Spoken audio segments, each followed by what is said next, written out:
Would you like to see the alignments and the aspects we're talking about this week? Well, check out the weekly overview on the funastrology.com YouTube channel. A picture really is worth 1,000 words. Welcome in to a hump day like no other. Thomas Miller in the midweek Fun Astrology, August 14th, the date we've kind of been looking for here to start whatever is going to happen. Don't you ever get to the point with these things? It's like, okay, already enough. Just do it. What are we up against here? You know, right? You're just like, okay, quit talking about it. Let's see what you got. So that's about where we are as we approach this domino between now and the full moon on Monday, which has its own set of stuff. I did a video that's on YouTube. I released it early Monday, and it's the popcorn video. It's pretty easy to tell if you go to the Fun Astrology podcast YouTube channel. It's right there, and you can see what we're talking about visually. There were a couple of things that I didn't put in there, one being the yod that's in today's chart, but it's the yod we've been talking about for the last couple of weeks. Nothing's changed there because of the planetary structure. So I think we've done enough to set this up this week. What I want to talk about is the high side of this as I see it. Of course, we're talking about today's conjunction at 11:21 this morning Eastern of Mars and Jupiter at 16 degrees Gemini. And the moon is moving through that today, so that makes it, if you consider the moon a grand cross, in other words, two T-squares, that's two squares connected by an opposition. Kind of think of a square box, you know, just a perfectly square box, and then run from one corner to the next, and you got half the box over here and half the box over there. That's what we're talking about, the diagonal perspective of that box. And as we showed in the video, the corners of that box are Mars, Jupiter, the stars of today's show, Venus and Saturn, and then the moon. So if you just put those on all the four corners of this dimensional box and then cut it diagonally, that's what you've got. But, and I don't want to confuse your mind visually here, but there is another aspect. You say, are there any trines or sextiles in this chart? Yes, there absolutely are.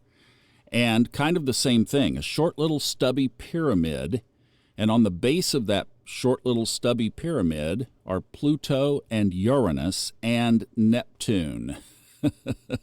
So you see how these outer planets still have the theme going on? And this is where we could focus on whatever side of this we want. There was an earthquake in Los Angeles on Monday. I even found a chart of Los Angeles, and I put the transits up over it. Nothing remarkable. Nothing remarkable. Life goes on. Elon and Donald Trump got their Twitter thing, Mercury retrograded.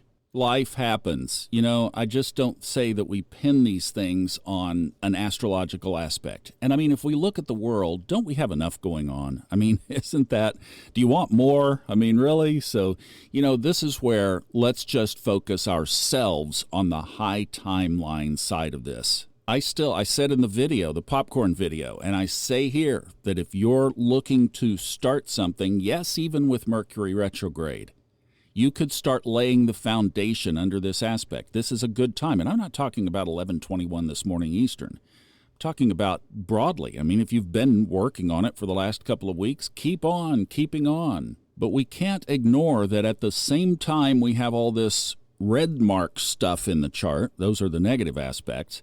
We also have some blue. In my program, it does blue. Other programs do other colors. There is positive in here. And Mars is a trigger planet, so this is more trigger-oriented with Mars. I mean, you got Mars and the Moon opposite each other, basically. Venus is another trigger, faster-moving planet. It's across from Saturn. I showed in the video, they're all going to move away quickly.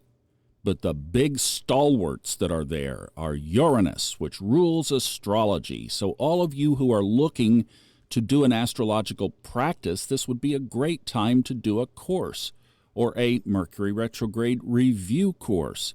Go back and pull a book off the shelf and brush up on a topic. Pluto, the planet of transformation, sitting right at 0 degrees Aquarius. Going backwards, it's almost into Capricorn again, just for a little while. Mercury retrograde, review old, stodgy, worn-out closets of your life.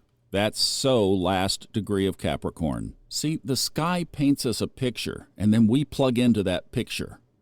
So the other planet is Neptune at 29 degrees. Oh, this is such a beautiful one. In a positive aspect with Pluto and Uranus. In other words, making changes that might surprise some people. Transformations of Pluto that your friends might go, what in the world is she doing?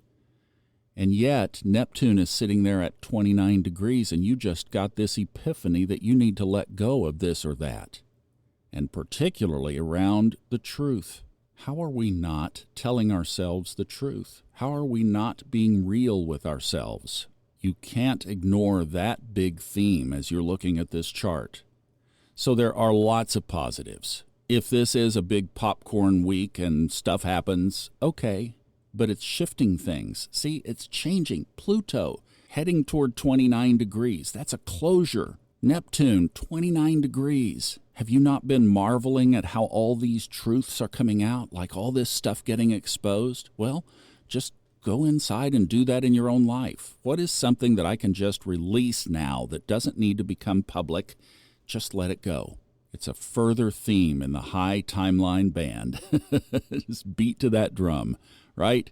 So whenever they talk the negative, and you've been hearing an earful of it across the board, just remember, nobody's talking about this, and these are the guys that are the stalwarts. You can't budge Neptune and Pluto and Uranus, the three slowest moving, working backwards. I mean, goodness sakes. So let's enjoy that part of how we can become new.